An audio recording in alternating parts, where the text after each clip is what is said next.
All right, all right, all right. So, good afternoon, listeners. You're locked into WVOE, the voice of Ebony, where your health is our heartbeat. I'm your host, Dr. Christopher Brown, president and founder of PressureMD Academy, welcoming you to another enriching session of Health Facts, the show where wisdom meets wellness and knowledge is always in season. All right. Thanks, everybody, for tuning in. Thank you, those that are listening on WVOE. Thank you for those that are showing up on the Facebook Live page or watching this on YouTube. We'll greatly appreciate your support over the year. So what we're going to be talking about today, holiday heart health, why heart attacks increase at Christmas. Okay. So this is what we're going to talk about today. Of course, we always try to find something that's kind of relevant, that's useful, that can increase your knowledge, but also help you to prevent, kind of bad things from happening, especially from a health perspective. Okay. So a lot of course, it's the holidays, right? So everybody feels joyful, peaceful, relaxing, and emotionally that may be true for a lot of people. And of course, there's always, that counter side. Sometimes while most people feel joyful at the holidays, some people feel a little sad or reflective and things of nature at the holidays. But there is a lot of people that will say, what, I've also noticed that, so and so passed away or they had to go in the hospital during the holidays. It just always seems like people go in the hospital more in the holidays than at other times of year. And medically, from a data standpoint, you're actually right. Studies consistently show that Christmas Day and the days immediately after have some of the highest number of heart-related deaths of any time of the year. It's not a myth. It's not like fear-mongering. It's a documented public health pattern. So this means that they're looking at data, and this actually seems to occur on a regular basis, and they can actually see it with data it's right around 15%. So of course the thing is like, oh my gosh, what's going on here? And the research shows that, cardiac deaths can increase by 5 to 15% during Christmas and the New Year holiday period. Emergency rooms can see spikes in heart attacks, heart rhythm problems, and heart failure. And a lot of people will delay care because they don't want to, quote, ruin the holiday, unquote. And unfortunately, that delay can be deadly. Okay. So our goal today is not really fear, but it's just more to, kind of raise that awareness, make sure everybody's staying prepared. And as always, we always love prevention, right? That's what we do on this show is we do prevention. Okay.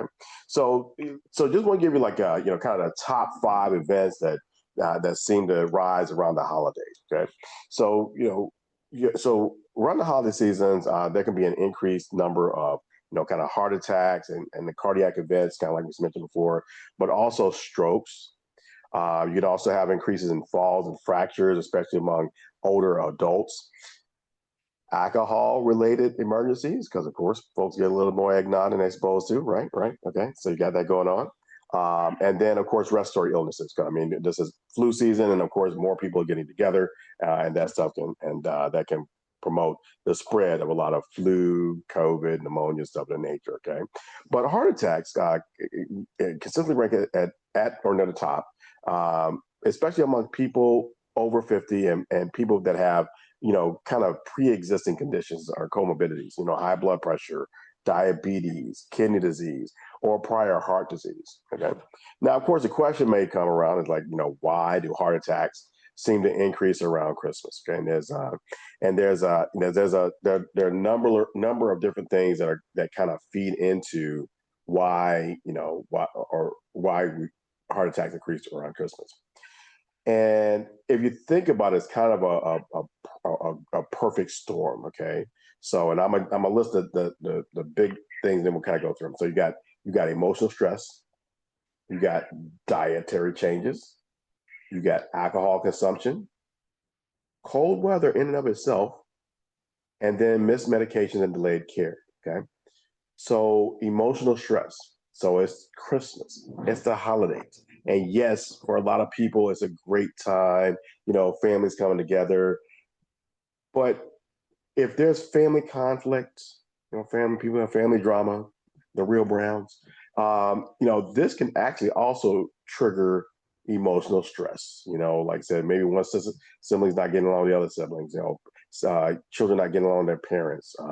Maybe somebody brought a new girlfriend home. All these sort of things can kind of trigger emotional stress, or even like say, somebody got divorced and this might be their first time not having the family around, so nature. All these things can kind of trigger stressors. And of course, we talked about it before, stress, kind of increases, your blood pressure and causes, it's actually, emotional stress causes physical changes and physical stress inside of the body. In addition to, family conflict, you also got financial strain. Remember, there's, what people perceive that they should be providing during the holidays. Of course, Jesus is the reason for the holidays, but of course, there's a lot of commercial pressure around the Christmas time and around the holidays, and people feel like they should provide a lot more. And if they don't have it, or they having some financial troubles, this financial strain will cause emotional stress. Then you got loneliness and grief. Yet again, like I said, if it's the first time that you are, maybe you're newly divorced, maybe a single parent, and this is not your house, this is not your Christmas to have the kids. That stuff triggers a lot of grief from people. In addition to that, I mean, there's also, like I said, maybe you lost a loved one. Like I said, especially with older folks. Like I said, once they lose a spouse, that could be triggering. Also, if you lost a parent, or a favorite aunt, that's not going to be at the holidays, that also can be emotionally stressful. And yet again, I just keep harping on that, folks. We say the words emotional stress, and a lot of people like to just dismiss this, but emotional stress causes physical problems. It causes changes and problems inside of the body. Okay, so don't underestimate that. So, and then, like I said, a lot of people just have unrealistic expectations, and they got to have the same thing that everybody else has. And this, yet again, this does a feedback there. And remember, stress increases your blood pressure, your heart rate, and then, like I said, those hormones like cortisol drive a lot of other things inside of the body, like say, actually overeating and stuff of the nature actually comes from cortisol. Okay, so that's the emotional stress piece. Then we go to dietary changes. Okay, and so this is where we got the table's full, right? The table's full of all the things that everybody has pulled together. Folks been cooking all night.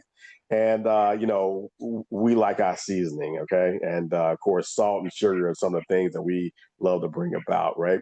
So we're heavy, it's a lot of people get heavy-handed with with the salt, the seasoning, because they want, and don't get me wrong, it's coming out of a lot of it's coming out of love, because we want to make sure that the food tastes good. So you don't want to skimp on the seasoning. So, but you put that extra stuff in there, the extra little bit of salt in there, extra little sugar in there. So you put all that stuff in there. So that's going on. And like I said, maybe throughout the year, you were doing pretty good, but like I said, you come around, like I said, you're increasing that stuff. And then of course, larger portion, because, nothing says I appreciate your cooking like a second plate, right? So you got larger portions that are coming on. And then of course you got the pies, the cakes, the banana pudding, all that stuff is all feeding in there. Okay. Well, yet again, who do we say was at risk? People over 50, people with high blood pressure, people with diabetes, people with prior heart conditions. So now you go in there and get that extra food. And what happens? Now you're retaining fluid, your blood pressure going up, you got a little extra strain on your heart, your diabetes getting uncontrolled. I mean, I actually was at a Christmas potluck, and there was a person that was there, and she was like, "Yeah, my device kept beeping, so I took it off." And I just happened over here, so I asked, "What's the question?" She's like, "Yeah, yeah, this monitor, it just keeps beeping, so I just took it off." I'm like, "What monitor?" The one that's on my arm. I'm like, the glucose monitor? She's like, "Yeah." She's like, "Yeah, it kept going off, so I took it off." It kept going off because you got 3 slices of pie in your plate.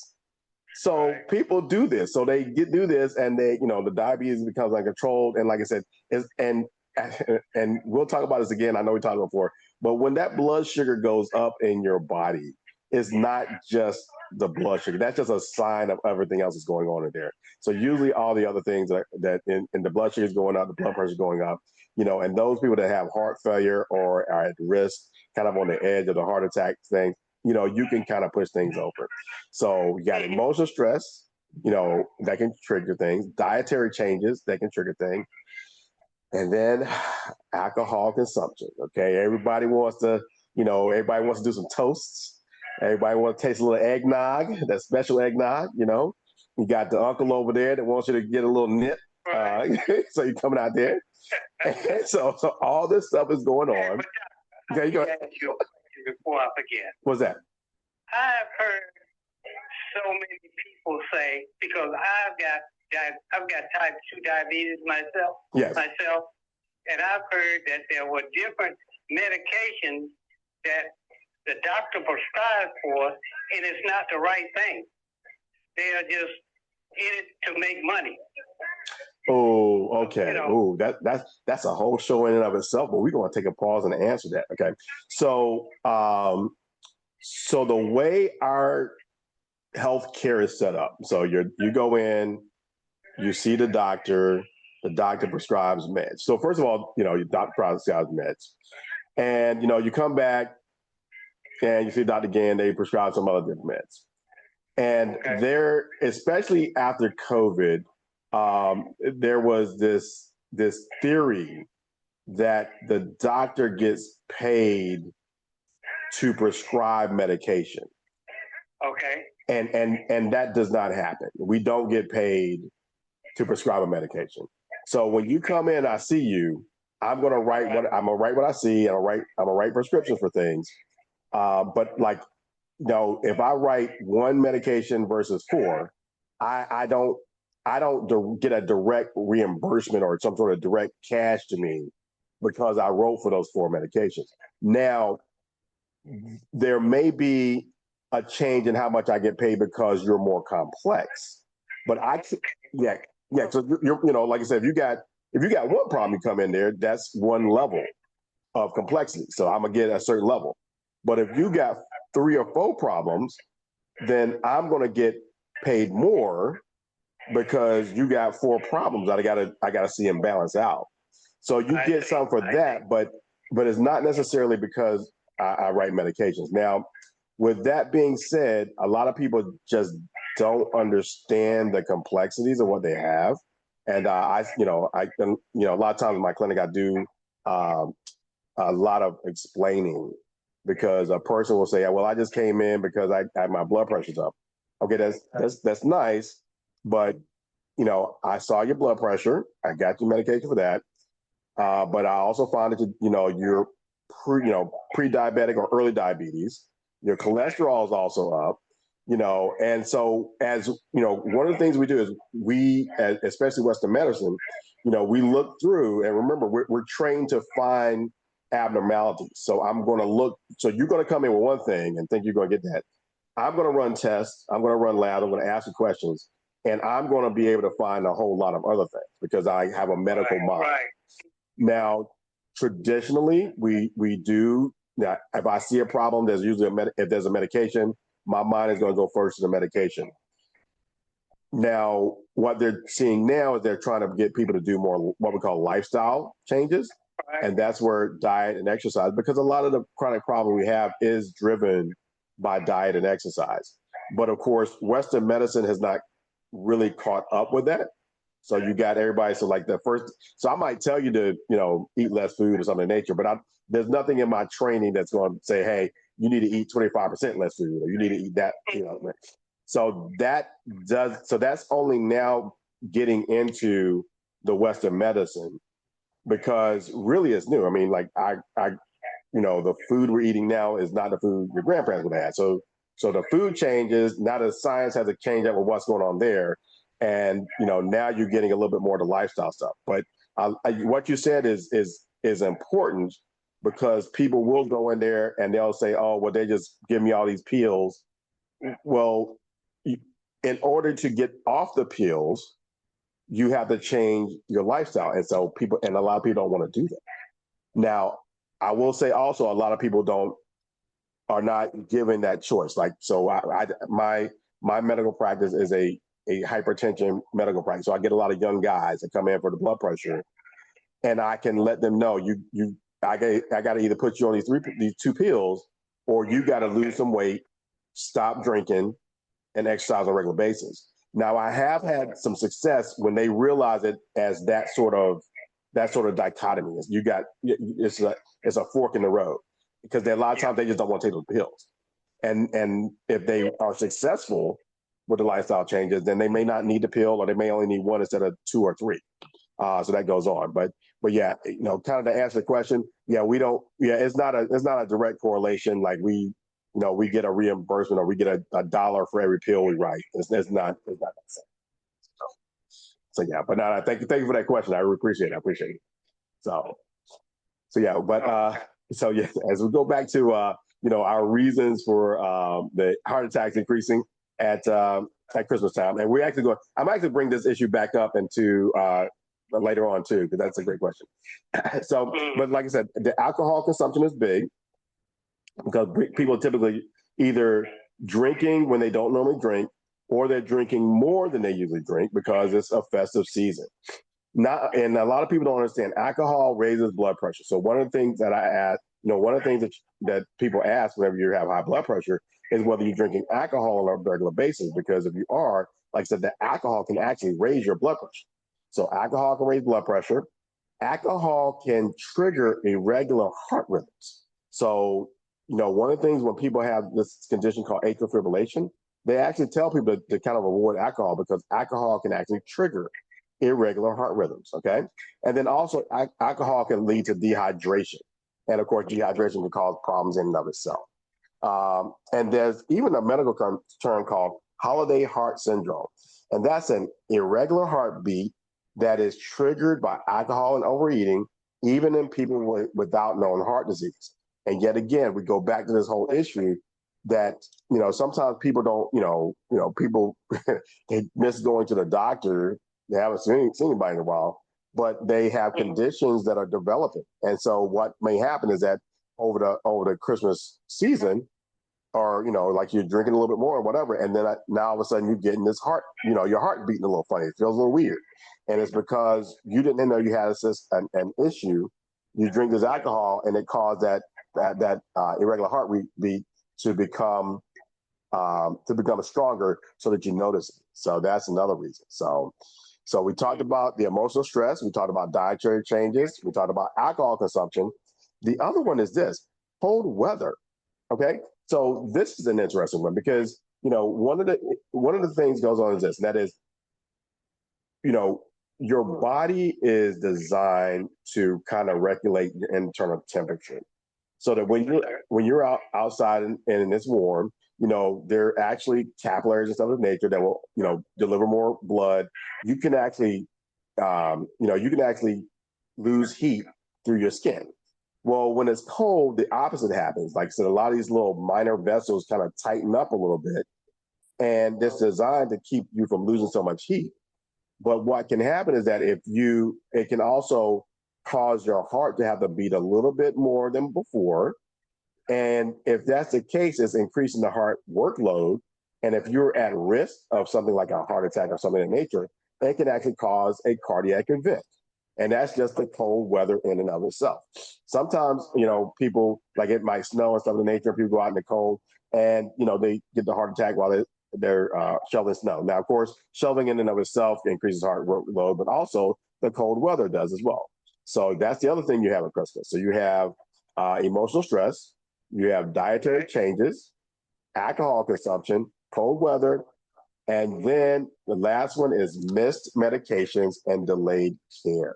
And this kind of goes back to what we were talking about before, about people perceiving that, that the doc is not operating the best interest. Sometimes they'll delay their care, okay? Or they don't get the medications refilled. And when that happens and it's over the holidays, what happens is you have a couple of things going on. Number one, office is closed, doctor's office is closed. So it's kind of hard to get refills and stuff at that time, or maybe hard to get refills. Yes, sir. And especially if you're kind of passive, so you call and don't let people know that you're out of medications, not just you're low, you're out, because technically speaking, you really should call for your refill before you run out of your medications, because you got to call, leave a message, somebody's got to pick that message up, get it to the doctor or the NP that has to prescribe it.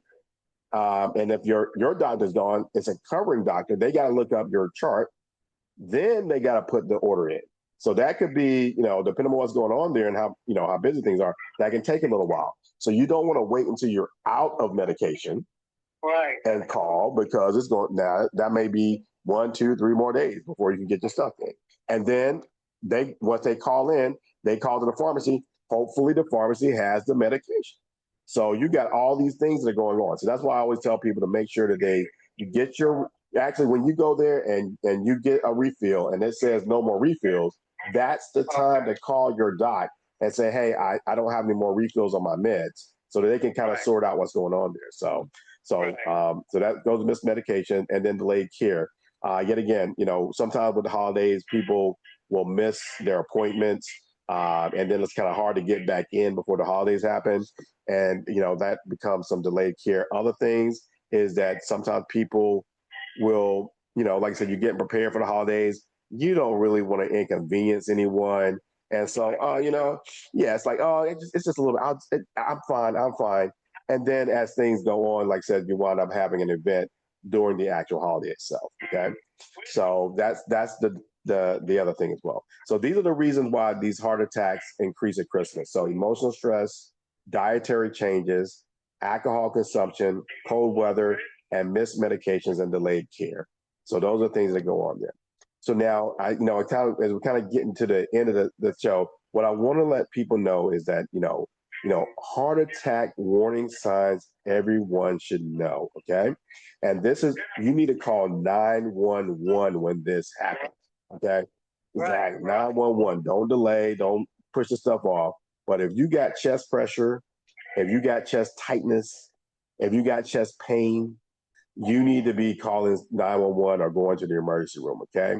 So, and like I said, a lot of people, because a lot of times we call it pain, but it may be pressures, like somebody, something sitting on your chest or something of that nature. That's what a lot of people that have a heart attack will describe, okay? So that's a 911 call. You got chest pain that's spreading to the arm, shoulder, neck, jaw, back, those sort of pains. You call 911. Shortness of breath. yes, sir. Cold sweats. You're just kind of sweating all of a sudden for no reason. Some people will have nausea, vomiting, or sudden dizziness or fainting. Those are things that are 911 triggers. Okay, so and then remember, there's certain people that don't have typical heart attack symptoms. So women, older adults, people with diabetes. Okay, they may have more subtle signs like more tired than usual, indigestion. The shortness of breath, the back pain, stuff of that nature. So those things may go on for certain populations. So, and this is one of the reasons why, we emphasize on the show, go see someone early. Make sure you have regular health care so you can have someone to ask these questions for before this stuff happens. Okay. So so that way, if it's a couple of days before Christmas and you start getting these symptoms, you can call your primary doctor and say, hey, I'm having these symptoms. And they can help you navigate whether this is something that's, that is an emergency for the emergency room, or something they can schedule. So like I said, that's one thing to do about it. Okay. So that's kind of the heart attack warning signs. So like you want to make sure that you're taking care of that. Like these warning signs, call 911, go to the emergency room, make sure that you're getting that taken care of. Okay. So if you're suspecting a heart attack, what to do? Call 911 immediately, sit or lie down, let them kind of advise you what to do. Honestly, if you really think you're having a heart attack, you really shouldn't be driving yourself, and do not wait it out. Okay. If you think you're having a heart attack, there are people that try to wait it out. Do not do that. Okay. You don't want to get that type of trouble. And I know you're trying to say Christmas of nature, but what's worse than somebody having to drive you to the ER, at 10 a.m. on Christmas morning, is you passing out at 2 o'clock in the afternoon in front of dinner. Okay, that's a much more involved situation. So make sure that you don't delay care trying to save Christmas and stuff of nature. Remember, they would rather have you around for next Christmas. Okay, say like they would rather have you. Exactly. So don't put that stuff off. Okay. So yeah, and so last thing we're going to touch on here right quick, and that is preventing holiday heart problems. So I know this is hard. Okay, but eat smaller portions, limit smaller portions, limit the salty foods, drink water. Okay, hydrate yourself, especially if you're drinking alcoholic drinks. Okay, so you want to limit alcohol, but you also want to keep water, keep yourself drinking. Also, if you're drinking water before you eat, it helps you to eat small, eat less. So handle that as well. Okay, so that's So before like if you're gonna eat at 2 o'clock, about 1 o'clock, make sure you drink a couple glasses of water, and that'll help you to eat smaller portions when you're sitting at the table. Okay. Okay. So we want to make sure you do that. You want to, yeah. So we're gonna do that. You're gonna take medication that's prescribed. Get adequate sleep. I know everybody's around, but like I said, be careful about staying up to 3 a.m. and you used to going to bed at 10. Uh, so so so make sure you take care of that. Manage your stress with prayer. Pray, breathe, get some quiet time. Check your blood pressure if you have a monitor, and remember these small things can make a big difference. So this is just the information we want to provide and the education we want to provide everybody for today. I'm a doctor. I'm not your doctor, so specific medical questions go to your doctor. We're providing education and entertainment. But I would just want to say thank everyone for tuning in, whether it's WVOE, Facebook, YouTube. We greatly appreciate it. And everybody have a Merry Christmas, a Happy New Year, and just remember the best gift you can give your family this Christmas is your health. Okay. So thank you. Thank you, WVOE. Thank you for letting us tune in, and we'll be chatting with you again next week.